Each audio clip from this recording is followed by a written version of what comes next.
साथी अपने साथियों का साथ दे रहे हैं धूप में, और मेरा भी सभी करेंगे भी मैं के लिए कोड़ा आ जाऊं।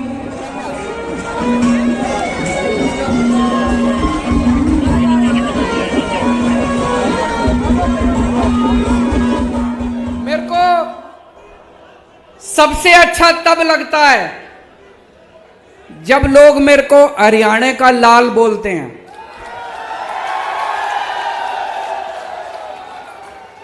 हरियाणा मेरी जन्मभूमि है और जन्मभूमि मां के समान होती है।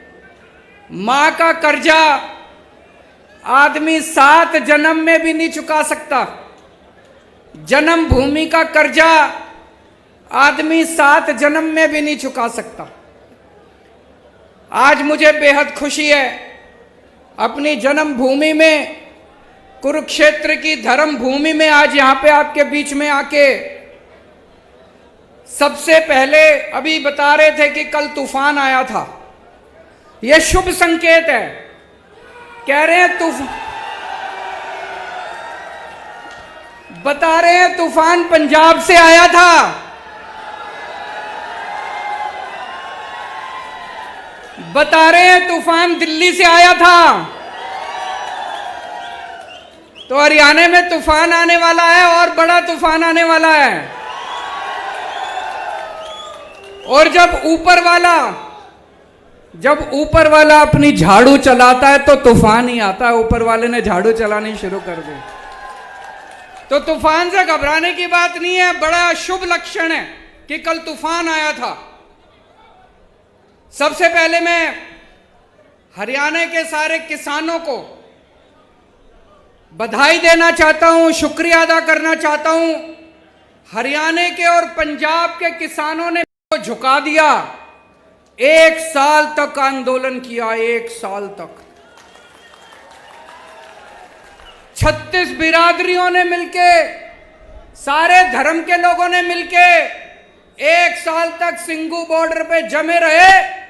इनको लगता था इतनी बारिश आएगी, धूप थी, बारिश थी, ठंड थी, गर्मी थी, लेकिन किसान हटे नहीं। अंत पंत में सरकार को तीनों कानून वापस लेने पड़े। दोस्तों, कहते हैं ना, अहंकार तो रावण का भी नहीं बन चलता। इनको घमंड हो गया था कि इनके सामने किसी की नहीं चलेगी। तो दोस्तों, त्रेता युग में रामचंद्र जी ने रावण का घमंड तोड़ा था। द्वापर युग में कृष्ण जी ने कंस का घमंड तोड़ा था और कल युग में किसानों ने भाजपाइयों का घमंड तोड़ा था।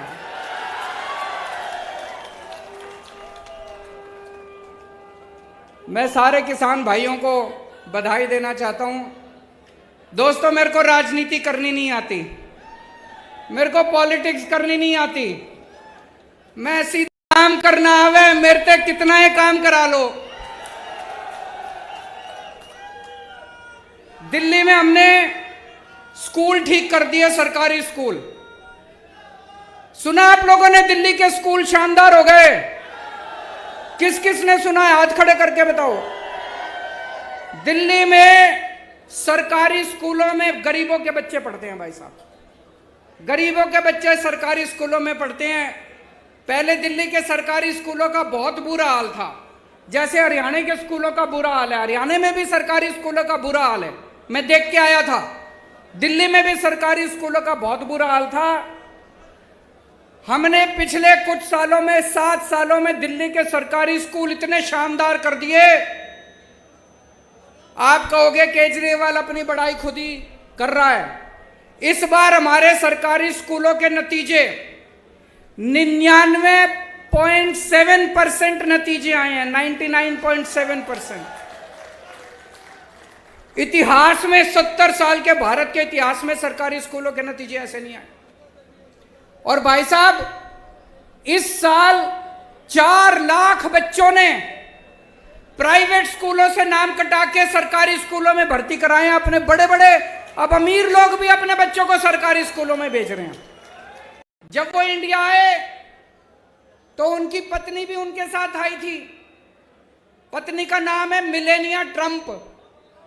ट्रंप साहब आए थे ना 2 साल पहले अपने भारत मोदी जी से मिलने, तो जब उनकी पत्नी भी उनके साथ आई तो उनकी पत्नी मोदी जी को बोली, मैंने केजरीवाल के स्कूलों के बारे में बहुत सुना है, मैं उसका स्कूल देखना चाहती हूं।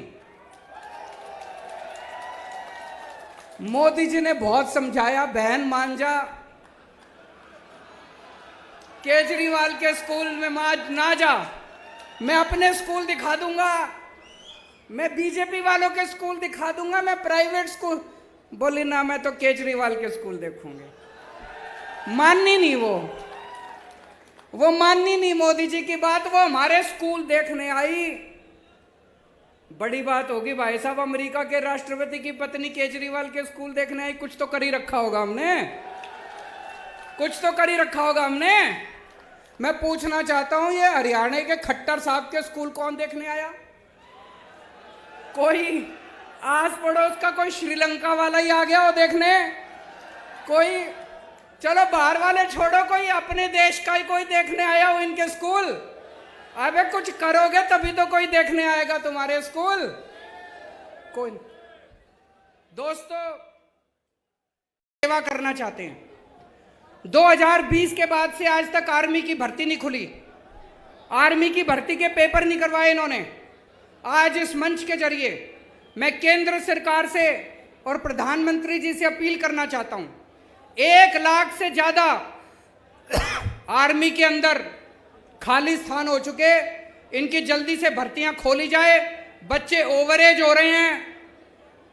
मैंने सुना अभी भिवानी के अंदर एक यंग लड़का पवन, जो आर्मी में जाना चाहता था, भर्ती होना चाहता था फौज में, उसने खुदकुशी कर ली। हमारे नौजवान खुदकुशी कर रहे हैं, तो ये आर्मी की भर्तियां क्यों नहीं खोल रहे? मैं प्रधानमंत्री जी को कल चिट्ठी भी लिखूंगा, उनसे निवेदन करूंगा कि आर्मी की भर्तियां तुरंत खोली जाएं, ताकि हमारे बच्चे फौज के अंदर भर्ती हो सकें।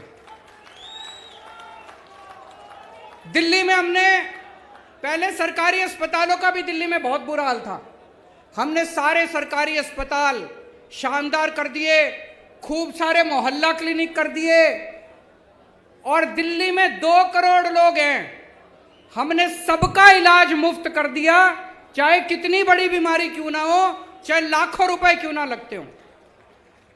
मैं आपको एक उदाहरण देता हूं। एक मोनिका बहन है, लक्ष्मी नगर में रहती है, वो और उसके पति दोनों को कैंसर हो गया।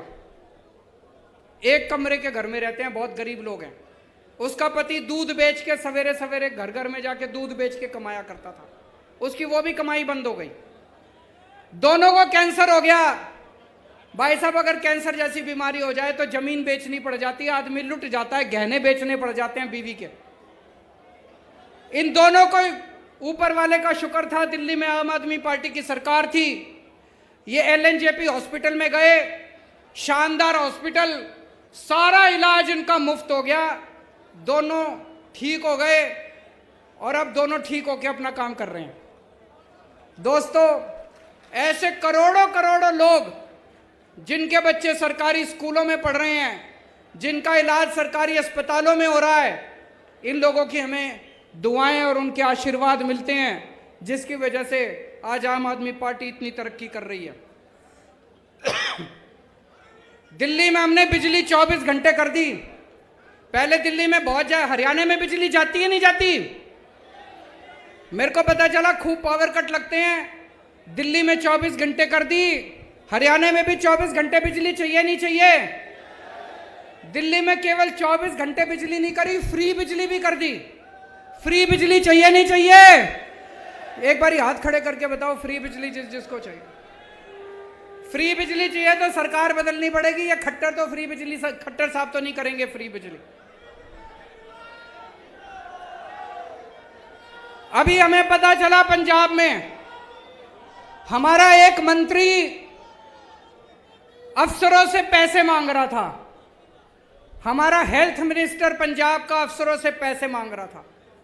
मीडिया को नहीं पता था, विपक्षी दलों को भी नहीं पता था। कोई और पार्टी होती तो क्या करती? उसको कहती थोड़ा बहुत पार्टी फंड में भी जमा करा, सारा खुद मत खा। यही कहते हैं। कोई और मुख्यमंत्री होता तो क्या करता? कहता आधा मेरे को दे, आधा खुद रख। आम आदमी पार्टी ऐसी नहीं है। हमने उस मंत्री को बर्खास्त करके उसको सीधा जेल में कर